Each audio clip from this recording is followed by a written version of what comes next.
pagi teman-teman, kita lanjutkan ya video pembelajaran online tentang manajemen remunerasi dan salary grading ya. Jadi ini segmen terakhir mengenai prinsip 3P, Pay for Person, for Position, dan Performance. Apa itu dari 3P ini ya? Mari coba kita baca. Ya, jadi sebenarnya 3P ini singkatan mas ya. P pertama adalah Pay for Person. Jadi imbalan atau bonus atau gaji atau insentif lah, imbalan yang diberikan sesuai dengan kompetensi yang dimiliki oleh seseorang. Artinya semakin bagus kompetensi Anda, semakin Anda dihargai lebih mahal. Yang kedua, Pay for Position, imbalan diberikan sesuai dengan beban tanggung jawab dan jabatan yang diembannya atau job value Anda. Kemudian Pay for Performance, imbalan yang diberikan sesuai dengan hasil kerja atau kontribusi dalam bisnis proses perusahaan ya. Jadi sebenarnya kalau yang tadi kita bicarakan salary grid itu kita emang lebih fokus ke yang nomor 2 ini mas, Pay for Position. Jadi Pay for Position itu betul-betul mencoba memberikan imbalan lebih pada beban tanggung jawab Anda, job value Anda, sesuai dengan job value Anda ya. Jadi ini yang sangat relevan dengan yang tadi kita bicarakan salary grading. Nah kalau yang nomor P1 ini ada semacam elemen tambahan mas ya. Selain posisi, Anda juga dihargai lebih mahal kalau kompetensi Anda lebih bagus. Nanti kalau Anda melihat video saya yang judulnya kompetensi based HR management ya, Anda bisa melihat yang saya sebut sebagai kebutuhan kompetensi jabatan dari level basic, kemudian intermediate sampai advance. Ya, ada skala kompetensinya dari level 1 sampai level 5. Nah, kalau kita pakai pendekatan Pay for Person, mungkin orang-orang yang sudah di level 4 misalnya, kompetensi yang level 4, gajinya bisa lebih tinggi dibanding orang yang kompetensinya masih di level 3 meskipun sama-sama di posisi yang sama. Saya memberikan contoh mungkin ya, kembali ke tadi ya. Jadi ini kan tadi saya menyusun ada grade, ada leveling. Nah, leveling A, B, C, D ini bisa Anda manfaatkan kriterianya tidak hanya durasi ya. Tadi kan waktu kita bicara kan kita kriterianya hanya durasi ketika dia di posisi itu dan juga hasil performance appraisal. Nah, kalau Anda misalnya sudah punya assessment center, perusahaan Anda sudah punya tools untuk menguji assess kompetensi dengan sangat bagus, dengan akurat gitu ya. Punya instrumen untuk mengukur kompetensi dengan valid, Anda bisa menerapkan semacam kebijakan bahwa meskipun Anda sesama grade 3, Anda masih masuk kategori A atau B atau C, tergantung kriteria yang pertama tadi misalnya tetap durasinya ya. Yang kedua performance appraisal-nya misalnya. Tapi yang ketiga ditambahkan, Anda juga mengacu ke level kompetensi Anda. Misalnya kalau misalnya Anda sudah grade 3 ya, ternyata ketika diuji untuk kompetensi manajerial, Anda kompetensinya masih di level 3. Nah, kalau level 3 mungkin Anda cocok di 3A, ya, gajinya 20 juta. Tapi manajer yang satunya misalnya ya manajer marketing, ketika diuji kompetensi mengenai kompetensi manajerial dan juga kompetensi marketingnya, dia misalnya skala penguasaan kompetensinya sudah level 4. Ya mungkin dia 3B ya. Atau misalnya satunya lagi manajer HR misalnya, kompetensi mengenai HR-nya, kompetensi manajerialnya sudah sangat jago, sehingga level kompetensinya 5, ya dia bisa 3C. Ya. Jadi ABCD-nya ini dibedakan tidak hanya durasi, tapi juga ada kriteria lain. Ya.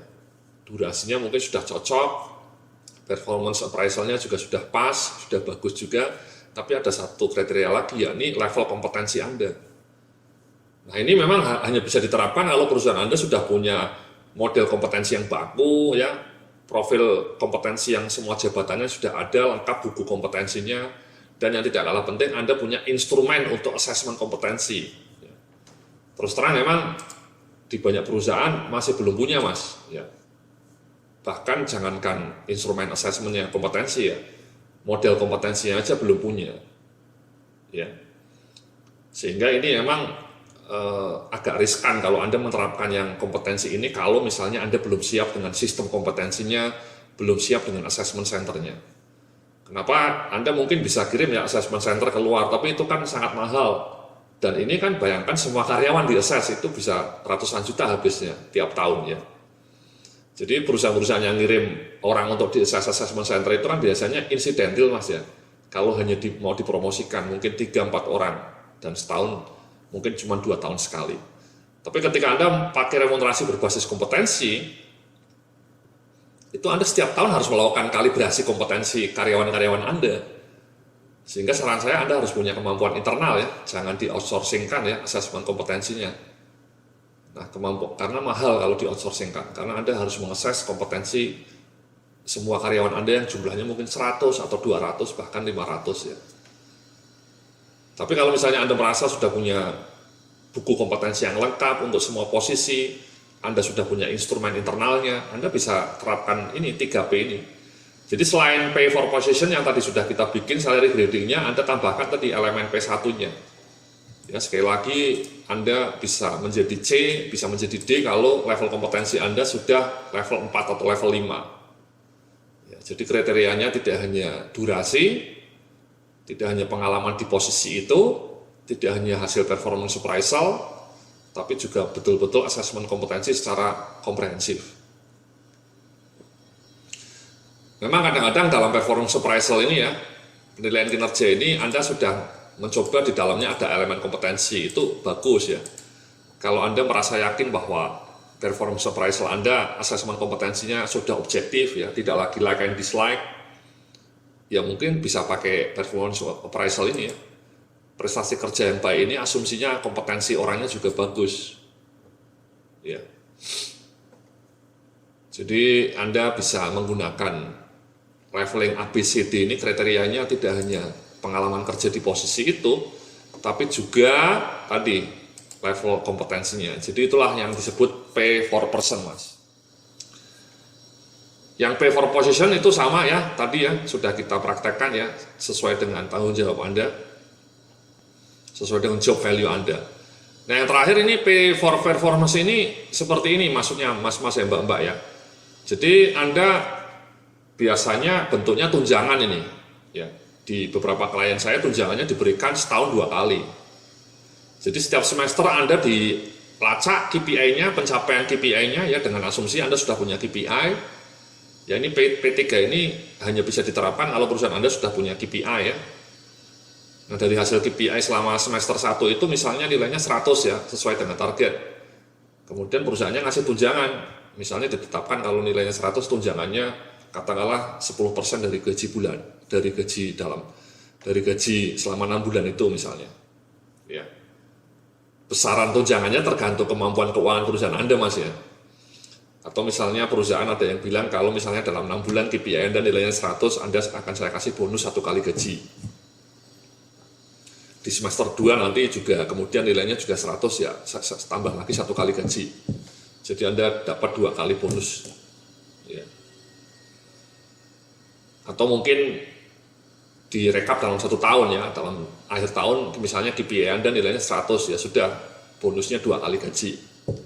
Kalau KPI-nya nilainya cuma 90 ya bonusnya hanya 1 kali. Kalau KPI-nya di bawah 90 ya sorry tidak ada tunjangan kinerja, tidak ada bonus kinerja.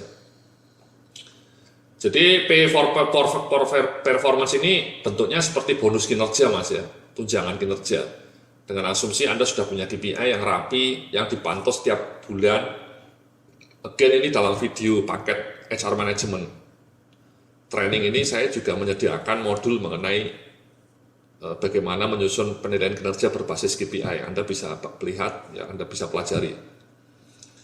Jadi selain tadi gaji pokok tadi ya, selain gaji pokok didapat dari pay for position ya, atau juga ditambah kompetensinya ahli, Anda bisa juga dapat bonus kinerja sepanjang kinerja Anda sesuai dengan target perusahaan. Ya, jadi itulah namanya 3P. Jadi seperti ini Mas ya, kompensasi yang diberikan atas dasar kompetensi, position tadi atas dasar bobot jabatan ya, job value yang sudah kita lakukan tadi praktekkan. Kemudian ini diberikan atas dasar kinerja yang diukur melalui penetapan Key Performance Indicators. Jadi asumsinya Anda punya KPI. Jadi menjadi lebih bagus ya kinerjanya. Jadi Anda mengadres performance, mengadres kompetensi juga, mengadres juga bobot pekerjaan. Itu menjadi sangat komprehensif, Mas. Menjadi cetar membahana ya. Sistem remunerasi di tempat Anda menjadi lebih maknyus. Tidak hanya urut kacang, tidak hanya senioritas, tidak ngawur ya, sama rata sama rasa, tapi juga memperhatikan bobot pekerjaan, memperhatikan level kompetensi.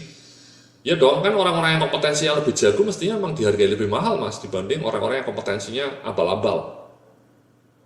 Ya. Dan kalau kinerjanya bagus juga dikasih reward dalam bentuk bonus kinerja tiap 6 bulan atau dikasih sekaligus dalam 1 tahun.